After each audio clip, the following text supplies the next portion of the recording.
Quando o pulso TH-0 cortou os céus, o mundo estremeceu e o governo não hesitou em agir.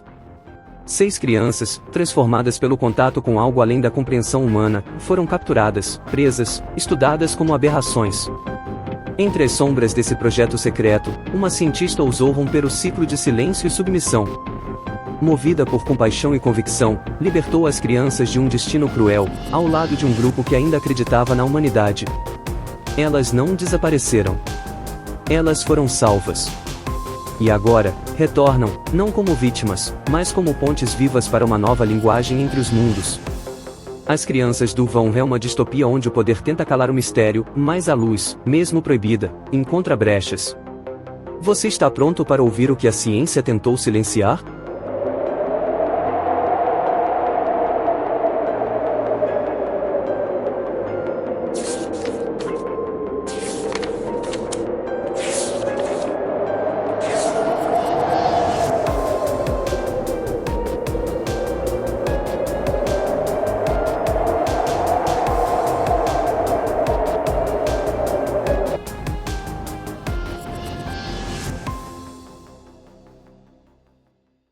As Crianças do Vão.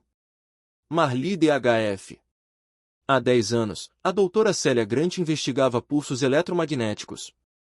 Buscava algo que a física convencional insistia em chamar de impossível, um padrão oculto, uma assinatura energética que desafiasse as leis conhecidas.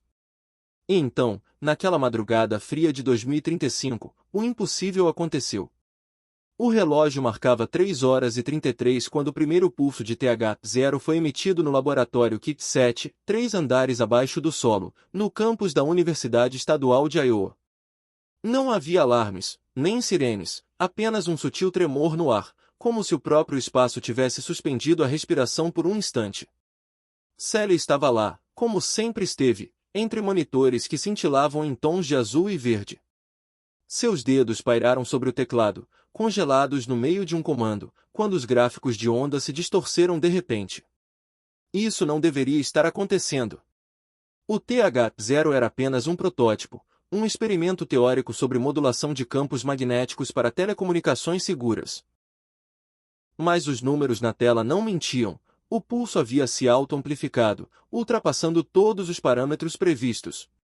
E, pior, ele não se dissipava. Dr. Harris, você está vendo isso? Sua voz ecoou no intercomunicador, mas só recebeu estática em resposta. Então, as luzes piscaram. Uma onda de energia invisível varreu o laboratório, fazendo os equipamentos vibrarem como se algo os estivesse reprogramando. O terminal principal exibia agora uma sequência binária que Célia nunca havia inserido: 011, 000011, 010010, 11000111, 0011010, 00011011, 0010, pulsar. Antes que pudesse processar o significado, o sistema de segurança entrou em pane. Alerta: interferência detectada. Nível de energia crítico. O chão tremeu. Algo nos andares inferiores acordara. E então, sem aviso, todas as telas se apagaram, exceto uma. No monitor central, uma única palavra pulsava em vermelho. Encontrado. Um brilho mudo percorreu o supercondutor. Invisível a olho nu, mas suficiente para enlouquecer os instrumentos, aquele lampejo instaurou o caos. Em questão de segundos, uma fenda microscópica na realidade se abriu. A luz proibida, como futuramente seria chamada, escapou em um sussurro de energia, alterando para sempre as leis que regiam aquele mundo. No andar superior, durante uma excursão escolar, 6 crianças percorriam os corredores do centro. Sem aviso, um feixe de luz invisível aos olhos atravessou paredes, metais, ossos e carne, tocando cada uma delas. Por um breve instante, os olhos das crianças brilharam como se refletissem a própria essência do universo e, num gesto inexplicável, elas sorriram. A luz, silenciosa e plácida, de certo modo, sorriu em resposta, amedrontadora, mas magnífica. Naquele instante, algo dentro delas se modificou de forma irreversível. Lia sentiu um calor percorrer sua espinha, como se estivesse sendo envolvida por um abraço interior. Davi piscou e, por um segundo, Viu o mundo se reconfigurar em linhas e formas matemáticas, dançando como constelações em ordem perfeita. Emília ouviu um nome, inexistente na conversa aflita dos professores, mas que ecoou dentro dela com a nitidez de um cristal puro e diáfano. Léo e Luca, os gêmeos, entrelaçaram os dedos e, por reflexo, repetiram uma mesma frase, como se suas mentes estivessem intimamente sintonizadas. Isabel olhou para o teto e viu, por trás das estruturas, algo se mover, como se o próprio espaço respirasse, revelando fissuras de outro mundo. Nenhum desses momentos foi percebido pelos adultos, alheios à transformação que havia se instaurado em seus alunos. 3 dias depois desse episódio velado, a cidade de Marion foi evacuada sob o pretexto de um vazamento biológico. A verdade era muito pior. A fenda, agora visível como uma rachadura pulsante no firmamento acima do campus, havia se expandido. A realidade ao redor oscilava, semelhante ao calor ondulante quando atinge o asfalto sob o sol impiedoso. Pessoas que se prostravam diante daquela anomalia relatavam alucinações. Algumas jamais recuperaram sua sanidade, transformando-se em seres vegetativos, corpos vazios, como cascas ocas de árvores mortas, incapazes de se comunicar. Espelhos deixaram de refletir imagens, e em vez disso, projetavam ondas de energia que serpenteavam em espirais luminescentes, quase imperceptíveis, mas o bastante para sugerir que algo observava cada gesto humano. Animais, embora instintivamente buscando abrigo, se perdiam em meio à luz, uma vez em contato com ela, enlouqueciam e desapareciam sem deixar rastros. As regras fundamentais com as quais a humanidade estava acostumada a lidar, gravidade, tempo, matéria, pareciam deixar de existir. As leis da física haviam se tornado obsoletas diante do desconhecido, os fundamentos que regiam a realidade estavam deixando de se aplicar de maneira consistente. Algo assustador e inconcebível estava acontecendo. Em meio a esse caos, Célia começou a ouvir sussurros vindos do vácuo luminoso. Não eram sons, mas ideias, desenhos simbólicos que invadiam sua mente, erro, entrada, chave. Nos vidros à prova de balas, quase indestrutíveis, que cercavam seu laboratório, ela via crianças emergindo do centro das espirais, como se fossem lembranças vivas da fenda e, ao lado delas, um vulto composto de sombra e fogo, firme, a observá-la e amedrontá-la. Impotentes diante da instabilidade, as autoridades recorreram a organizações militares. A cidade foi cercada, e qualquer tentativa de se aproximar da fenda passou a ser considerada traição contra a segurança nacional. A luz proibida estava além da compreensão e, agora, além do controle. Os fenômenos não tardaram a se espalhar. Cidades vizinhas relataram apagões inexplicáveis, convulsões em massa, tormentas repentinas, colapso nas redes de comunicação e indivíduos que simplesmente desapareciam, como se jamais houvessem pertencido a este plano. Consumida pela culpa, Célia descobriu em documentos recentes abandonados por soldados que se tornaram vegetativos, após serem atingidos pela luz proibida, que as crianças da excursão escolar nunca retornaram às suas famílias, foram isoladas e rotuladas como comprometidas. Desesperada, a cientista constatou que as 6 crianças estavam vivas, entretanto, escondidas em instalações secretas sob a vigilância do governo. Após dias de luta, buscando obter uma autorização que a permitisse estudar o comportamento das crianças atingidas pelo pulso, conseguiu a ordem e passou a observá-las. Atrás de um espesso painel de vidro que as isolava do mundo exterior, Célia dedicava seus dias a monitorar cada movimento e mudança, tentando decifrar os segredos ocultos naquela nova realidade. Algo nelas havia mudado irrevogavelmente. Embora falassem pouco, seus comportamentos eram marcados por gestos cifrados e silêncios expressivos, os quais pareciam definir suas ações, carregadas de mensagens codificadas em cada ato. Por semanas após o pulso, as crianças permaneceram em um silêncio denso, como se estivessem aprendendo uma nova forma de existência. Seus olhos, sempre atentos, pareciam contemplar além das paredes de aço e concreto, alcançando dimensões invisíveis.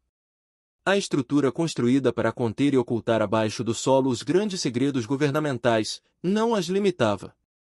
Quando se comunicavam, era por meio de olhares, gestos sutilmente coreografados e palavras que soavam deslocadas, como se fossem ecos de uma realidade ainda não escrita. Cada uma delas carregava não só fragmentos daquele evento inicial, mas visões vívidas, experiências sobrepostas que indicavam que o tempo, como antes daquele fato, havia sido fragmentado e reconfigurado. Lia, desde o primeiro instante, passou a perceber as emoções como texturas de cor no ar, sabia quando a verdade se escondia por trás de um sorriso ou quando o medo se condensava numa névoa dourada. Em uma noite solitária, murmurou, as emoções têm cor. Algumas são belas demais para serem retidas. Davi viu o universo se revelar em padrões invisíveis, rachaduras em paredes formavam espirais perfeitas, e até as formigas pareciam trilhar fractais complexos. Inspirado por esses vislumbres, construiu um cubo de papel que dobrava sobre si mesmo infinitamente, afirmando com a inocência da descoberta, o universo é uma equação querendo ser resolvida. Emília começou a receber palavras antes mesmo de serem ditas, em línguas perdidas ou talvez originárias de tempos esquecidos. Ao escrever, as palavras se reordenavam sozinhas no papel, como se tivessem vida própria. A linguagem quer ser liberta, sussurrava, como se cada traço fosse uma revelação. Léo e Luca, os inseparáveis gêmeos, passaram a se comunicar de maneira indissolúvel. Ao entrelaçarem os dedos, repetiam frases simultâneas, demonstrando que suas mentes pulsavam em uníssono. Quando separados, ainda conseguiam desempenhar tarefas complexas, como partidas de xadrez sincronizadas, graças ao que chamavam de corda de luz que unia seus espíritos e mentes. Isabel desenvolveu uma estranha sensibilidade ao que existia além do visível. Ao olhar para o teto, percebia fendas no ar, miragens que, ao serem tocadas, transmitiam um frio sutil e o som de um vento inexistente. De todas, era a criança mais enigmática aos olhos de Célia. Essas crianças, embora individualmente dotadas de dons únicos, formavam uma rede complexa, uma verdade compartilhada somente entre elas, algo que os cientistas ainda não conseguiam mensurar. O pulso não apenas as atingiu, ele as conectou. Seus sonhos se entrelaçavam, desenhavam símbolos idênticos em lugares distantes, e por vezes, suas vozes uníssonas ecoavam, revelando que a realidade era, afinal, uma construção temporária. Foi então que a doutora Célia Grant compreendeu, o TH0 não foi um simples acidente, mas um chamado. Aquelas crianças eram a resposta, não apenas da natureza, mas do próprio cosmos, à iminente ruína da Terra. Uma destruição silenciosa, alimentada por formas de comunicação cada vez mais hostis, que transformavam palavras em armas e verdades em distorções. A humanidade, acostumada a consumir informações sem questioná-las, havia perdido a capacidade de discernir. Em um mundo saturado por estímulos rápidos, manchetes rasas e verdades embaladas sob medida para agradar algoritmos, pensar se tornará um ato de resistência. O senso crítico foi substituído pela conveniência do consenso digital, enquanto a dúvida, motor essencial do conhecimento, foi marginalizada. A linguagem perdeu profundidade, as conversas se tornaram monólogos fragmentados e a comunicação, antes ferramenta de conexão, agora servia à desinformação e ao controle. Nesse cenário, o pensamento independente era visto com desconfiança, e o silêncio reflexivo, confundido com ignorância. A humanidade falava mais, ouvia menos e compreendia quase nada. E nesse colapso cognitivo, emergia a urgência por uma nova ordem, algo que transcendesse os limites do conhecido, e as crianças eram essa resposta. A comunicação entre elas, que mais tarde ficou conhecida como a linguagem da luz, transcendeu a forma de palavras ou sinais comuns. Era uma vibração, uma ressonância que se instalava nas mentes e corações, conectando-as de maneira profunda e inefável. Ao serem tocadas pelo pulso, uma chave cósmica se ativou, permitindo que cada uma percebesse a realidade de forma única e simultaneamente interligada. O que antes era uma experiência solitária passou a ser compartilhada através de ondas invisíveis, mais intensas, como se a própria luz se transformasse num elo de comunicação. Essa luz não se restringia a energia ou radiação, era uma linguagem viva, um portal para algo maior. Cada criança se tornava o amplificador de uma frequência que transcendia o tempo e o espaço, formando coletivamente uma rede neural de percepção. Quando unidas, essas faculdades geravam uma sinfonia de luz, onde cada gesto e cada pensamento contribuía para reescrever o tecido da realidade. As leis físicas, outrora imutáveis, se dissolviam perante o fluxo criativo da luz, anunciando o início de uma nova ordem, um recomeço irreversível. Depois de um longo período de observação, era hora de dar um passo além. A primeira criança a ser visitada por Célia foi Isabel, a mais silenciosa e misteriosa. Naquele abrigo subterrâneo de segurança máxima, onde o ar parecia carregado de segredos, Célia se deparou com a jovem. Quando entrou, Isabel sorriu com um brilho sereno e dourado em seus olhos. Eu vi você nos meus sonhos, doutora, disse Isabel, com uma voz suave, cheia de certezas distantes e não pertencentes a alguém de sua idade. A luz gostou de você. Em 1 milésimo de segundo, a garota desapareceu por exatos 42 segundos diante das câmeras e dos olhos de Célia, retornando com o cabelo úmido e segurando uma flor azul jamais catalogada.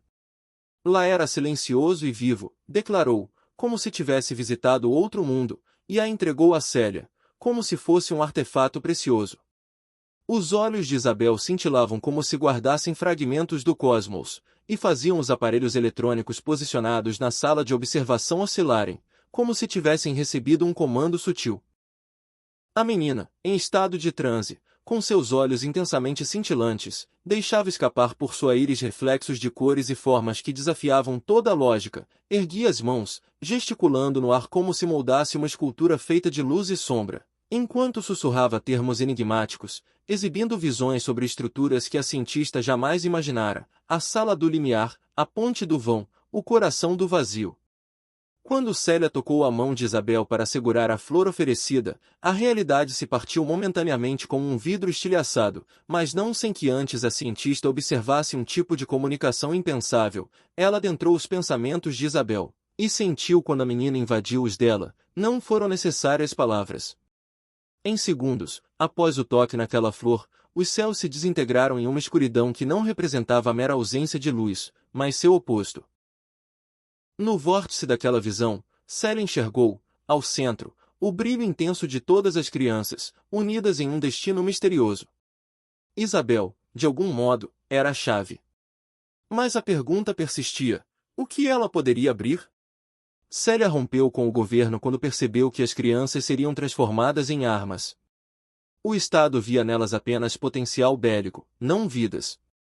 Foram classificadas como propriedade sigilosa, monitoradas, isoladas, experimentadas. Mas Célia viu algo além: consciência, linguagem, um chamado vindo da própria estrutura da realidade.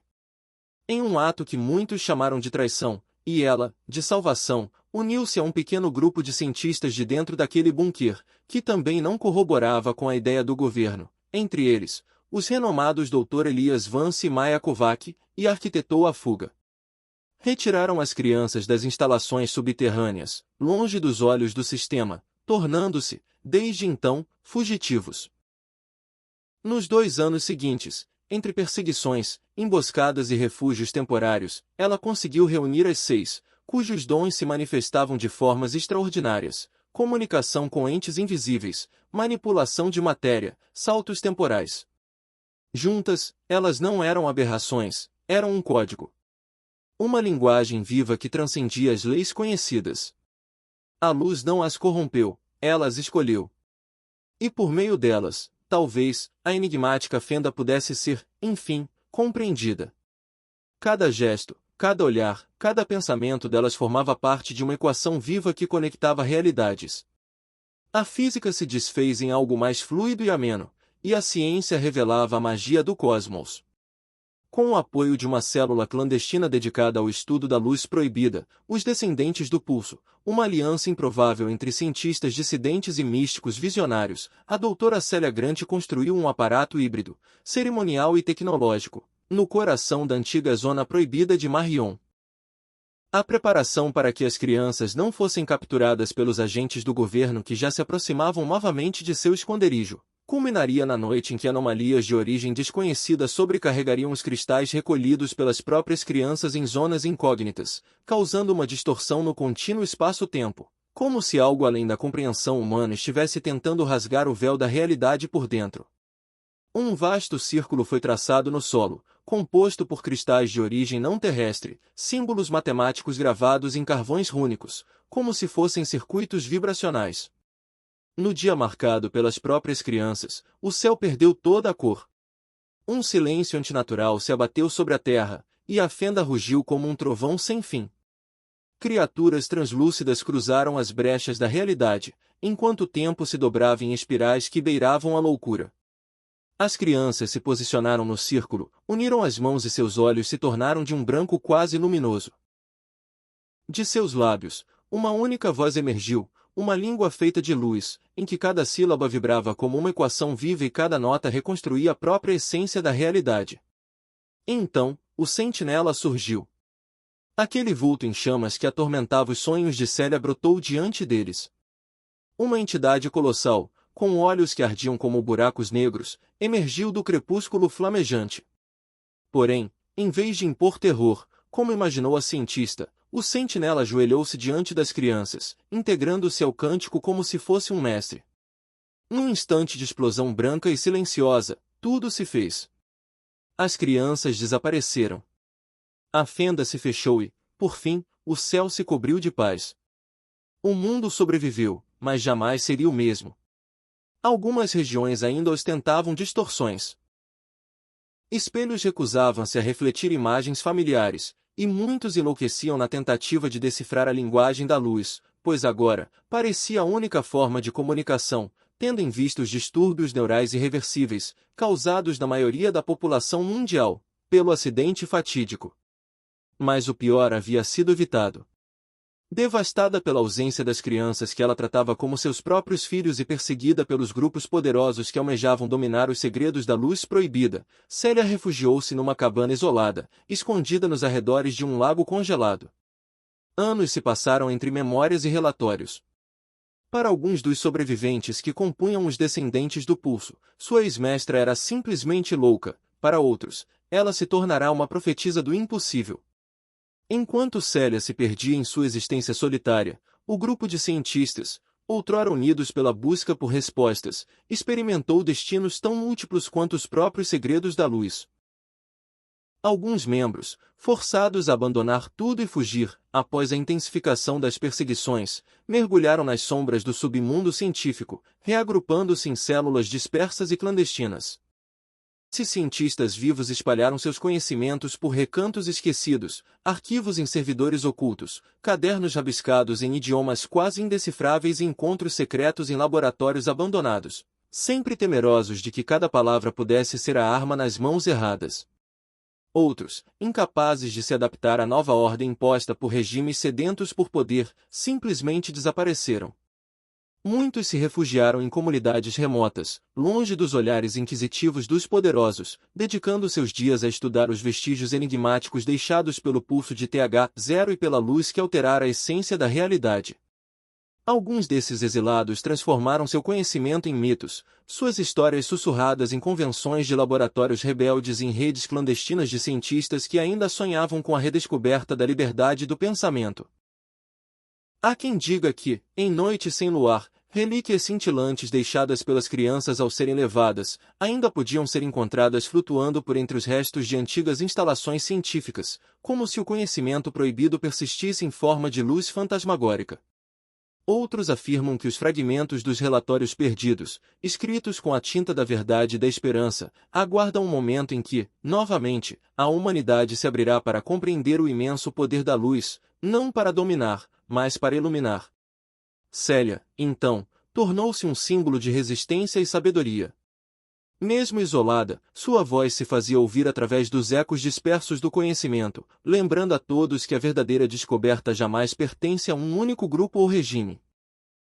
Em sua cabana, sobre a margem congelada do lago, ela continuava a registrar, em diários e memórias, o que fora e o que ainda poderia ser revelado, na esperança de que um dia, as crianças e os velhos cientistas se reunissem novamente, não para conquistar, mas para restaurar o equilíbrio de um universo que, apesar de ferido, ainda ansiava por redenção. Certo dia, em meio a uma tempestade de meteoros que parecia varrer os próprios vestígios do passado, alguém bateu à porta de Célia. Quando ela abriu, de pé sob a entrada e com os olhos ainda marcados pelo isolamento, encontrou Isabel, serena e com o mesmo brilho dourado nos olhos. Atrás dela, as outras 5 crianças, preservadas pelo tempo como se suas almas fossem imunes à passagem dos anos. Estamos prontos agora, doutora, declarou Isabel. Sua voz mesclava a inocência de um sonho com a firmeza de um destino forjado na adversidade. O universo ainda tem rachaduras. Mas nós sabemos como consertá-las. A luz está em boas mãos. A Terra pode ser, enfim, restaurada. Naquele momento, Célia caiu de joelhos, as lágrimas misturavam-se ao pranto de uma saudade que agora tinha fim, num alívio que a fazia sentir todo o peso dos anos de culpa, perseguição e solidão se dissipar. Ela compreendeu, de uma vez por todas, que aquilo que começou com um erro de cálculo, com a abertura acidental da fenda, transformará-se em resgate, salvação para a humanidade. O lago congelado respirava sob o luar quando Célia seguiu as crianças pela última vez. Não havia discursos grandiosos, nem máquinas capazes de medir o que estava prestes a acontecer. Apenas 6 silhuetas diante de uma árvore carbonizada, o único marco que restava da zona proibida de Marion, para onde a cientista foi teletransportada sem ao menos dar-se conta. Isabel estendeu a mão, e onde antes havia a casca negra de uma árvore queimada, brotou uma flor azul idêntica à que ela trouxera do vazio anos atrás. Célia reconheceu a planta imediatamente. Mesmo após tanto tempo, lembrava-se da sensação que aquela delicada flor havia deixado em sua alma.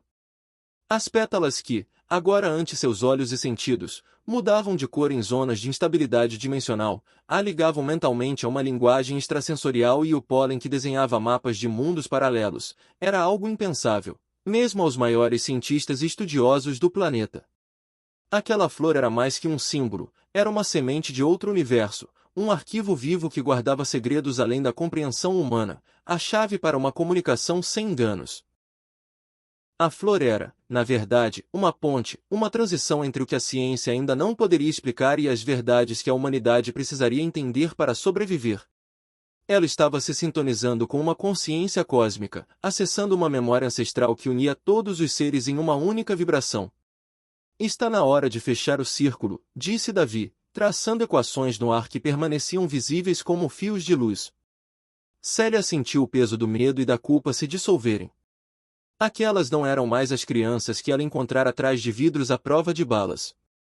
Eram algo maior, guardiões do limiar, seres que haviam aprendido a tecer realidade e sonho na mesma trama.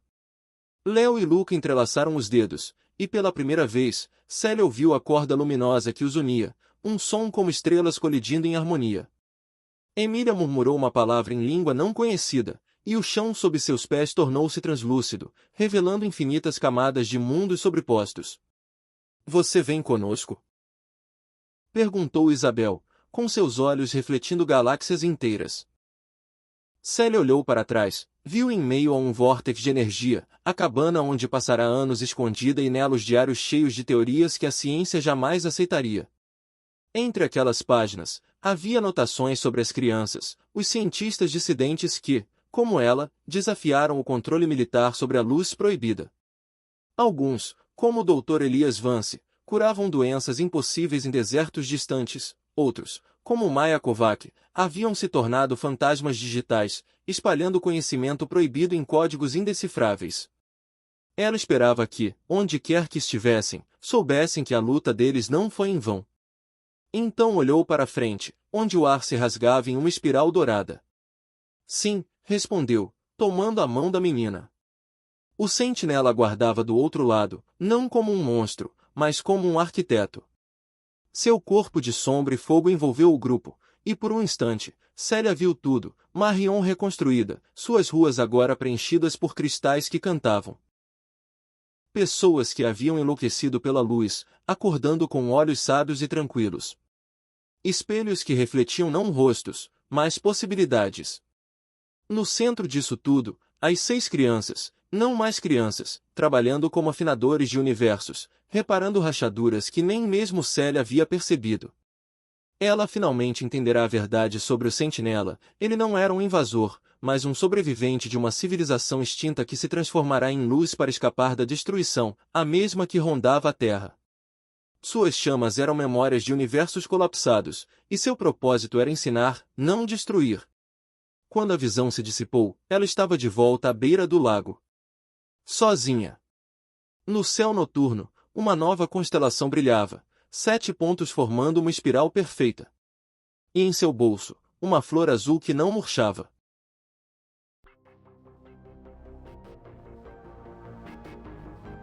Obrigado por assistir ao nosso canal. Vozes da Ibis, Contos e Mistérios te aguarda para a próxima história.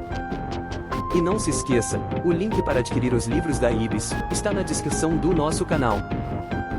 Até breve.